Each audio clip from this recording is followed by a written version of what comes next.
Venice. We all know its spectacular landmarks, gondolas and canals. But did you know that Venice is located in the heart of a large lagoon? And that lagoon includes 118 islands? This marshy lowland was chosen way back in 421 AD as a refuge from mainland invaders. Safe here, the Venetians settled and carved out a life, became the richest city in the world and a dominant naval power. Today, the main island of Venice remains the centerpiece, with art and architecture unlike anywhere else.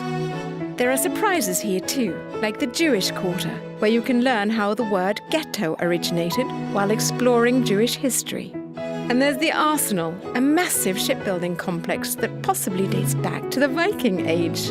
At its peak, it was producing a ship a day for the Venetian naval empire.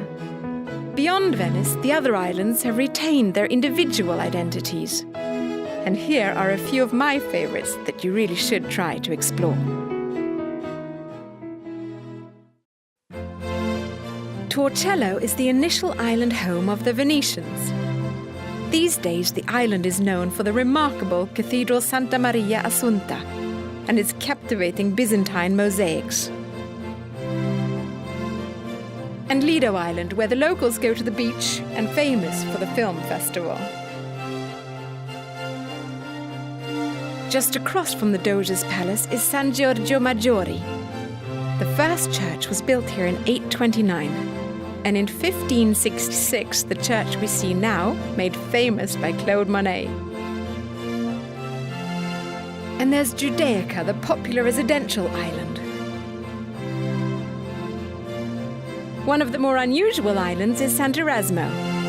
You'll find the Tower of Maximilian here, built by an Austrian archduke. But the island is actually best known for providing Venice with tasty fruits and vegetables, which is why it's commonly referred to as the Garden Island. And the island of Burano is well known for its beautiful, intricate lace, its very leaning tower, and its fantastically colored houses. Each family chooses their own color, and on some houses you'll find 2, 3, or even 4 different colors, which means that in that particular house there'd be 2, 3, or 4 different families living. You'll find Burano is truly a feast for the eyes. I found San Michele, the cemetery island, quite a discovery. The tranquil setting and chance to search for some of its more famous residents make for an interesting stop. This is the final resting place of Sergei Diaghilev of the Ballet Russe, composer Igor Stravinsky, along with poets Ezra Pound and Joseph Brodsky.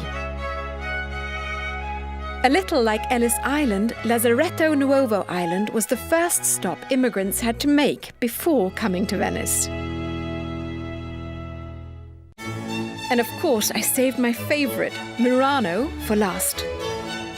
At first glance, you might think this is an industrial island, but you couldn't be more wrong. This is what's behind those walls, artists in action, creating with glass rather than paint. All the Venice glass factories were moved here in 1291 to eliminate the fire danger.